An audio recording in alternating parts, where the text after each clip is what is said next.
Hello farmers. In the midst of climate change, everyone still needs to eat, we still need clothes, and we'll still need livestock. So it's important for us to come up with climate change mitigation measures that are going to ensure survival and increase productivity and profitability at all costs. With that said, at this point in time, we are seeing that one of the second most important cereal crop after maize is wheat. And in Zimbabwe, we have established over 90,000 hectares of wheat in the 2023 winter season. The wheat crop is now at the grain filling stage, as we can see here.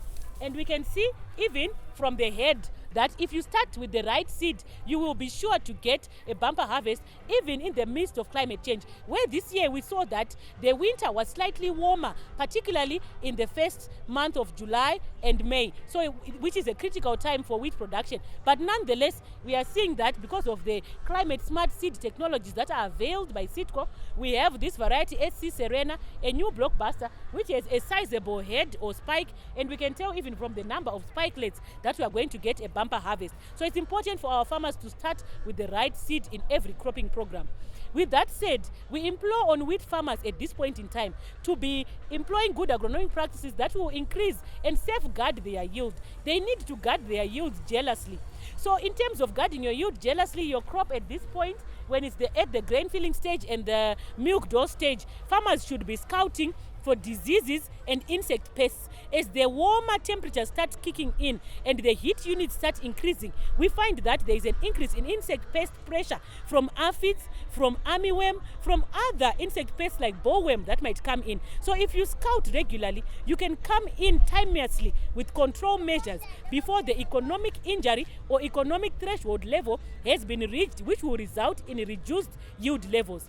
Outside of disease management, you need also to scout for problematic insects as well and diseases. The diseases include the new strain of yellow leaf rust, which has wreaked havoc across the country because it's a new strain which predominantly wasn't a problem in Zimbabwe, but because we are seeing it, farmers should use systemic fungicides to control it. Agrochemical specialists can assist on that.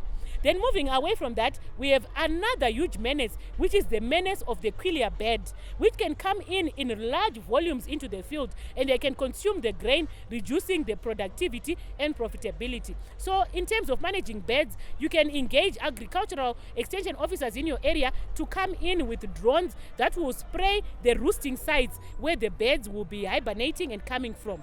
But outside of that, you can also make noise in the field using different tools. Some farmers use vuvuzelas, some use bells, some just shout and make noise around the field so that they can also project noise that sends away the birds. And some are using some bird scaring kites to scare away the birds. So that's about the wheat production. But cereals in Zimbabwe are a very important crop. So this is the second most important crop, which is wheat. But now we want to talk about the first and very important crop, which is our staple crop here in Zimbabwe, maize. So maize is a staple crop. But with that said, we also need to understand that it is not immune, or it is not a crop that is also left unaffected by climate change. So as Sitco, we believe in availing climate smart maize seed technologies or options for our farmers, where we have released different varieties in different maturity groups, from the ultra early maturing maize varieties in the 300 series, which will mature in 90 to 110 days. We also have the very early maturing varieties, which will mature in around 115 days to 125 days. Then we have the early maturing varieties, which will mature in around 125 to around 130 days, give or take, depending on the heat units and management employed. Then we have the medium maturing varieties, which will take around 135 to around 144 days to reach maturity. Then the late maturing varieties will take 150 to 160 days. With that said, the earlier maturing varieties and very early and ultra early have a drought escape mechanism where they will be harvested before the onset of mid-season dry spells, which is to say our farmer will escape the risk of drought, particularly if they establish in an agroecological region which gives the right amount of water to promote that.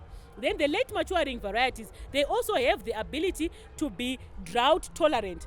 Why? Because they can also withstand long periods of moisture stress, particularly if it happens at a time when the crop is at the vegetative stage.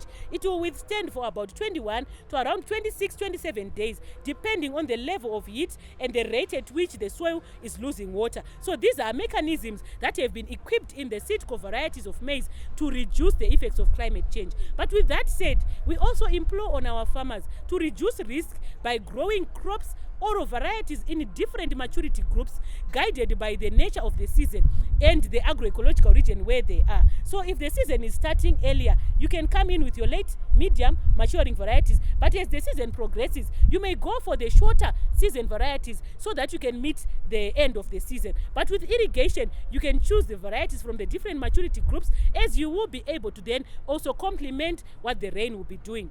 But with that said, we also believe that farmers should also grow crops that were previously shunned away, that include traditional or small grains. We'll talk about sorghum.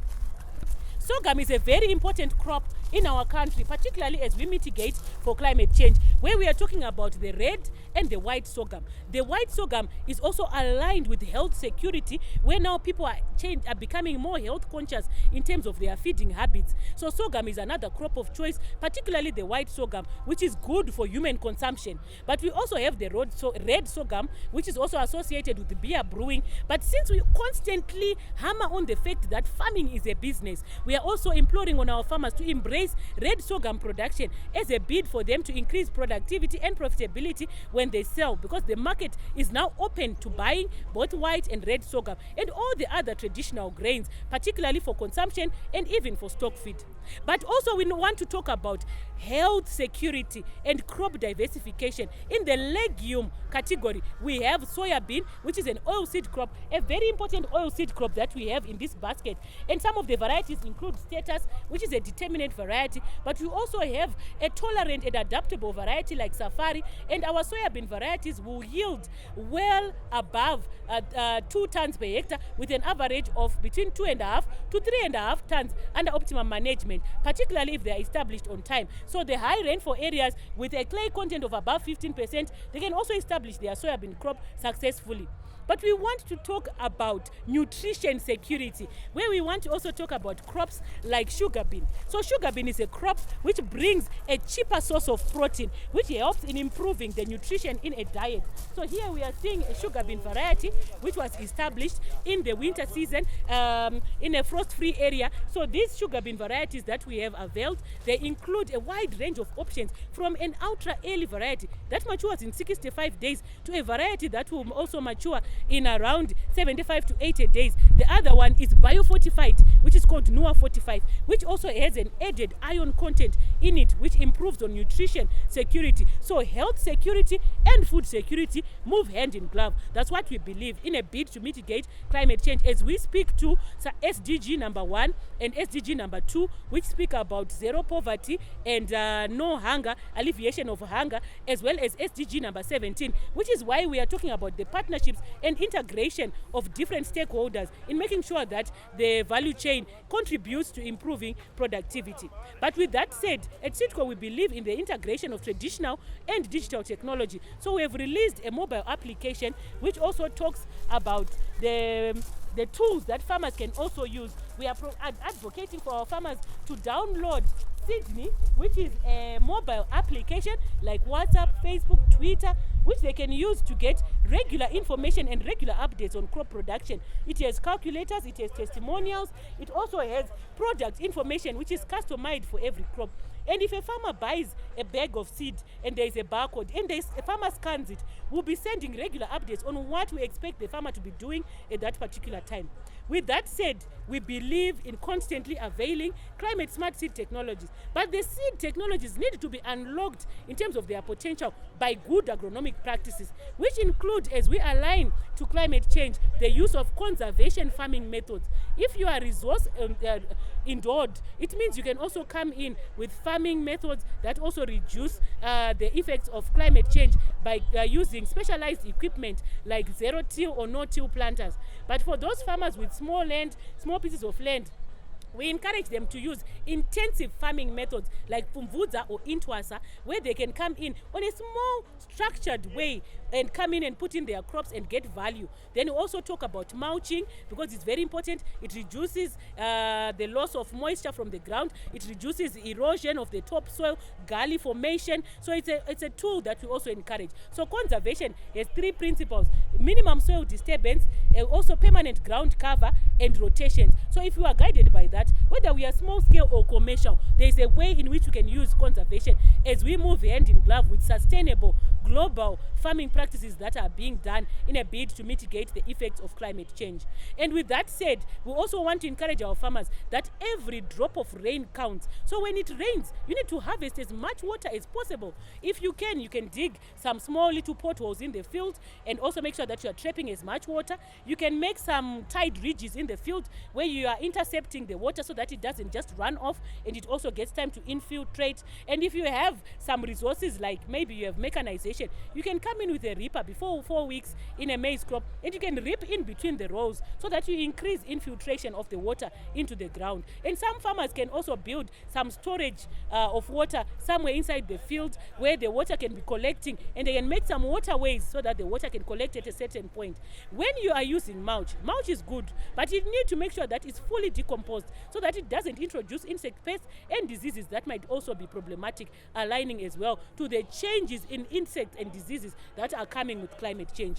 So all these are all efforts to mitigate the effects of climate change. As I highlighted when I started, it's important for us to know that people need to eat, people need to wear clothes, our animals need to exist so that we can also have a complete value chain. So what can a farmer do? We cannot stop farming because there is climate change. We need to mitigate and adapt and make sure that we act timelessly using the right technologies. Thank you.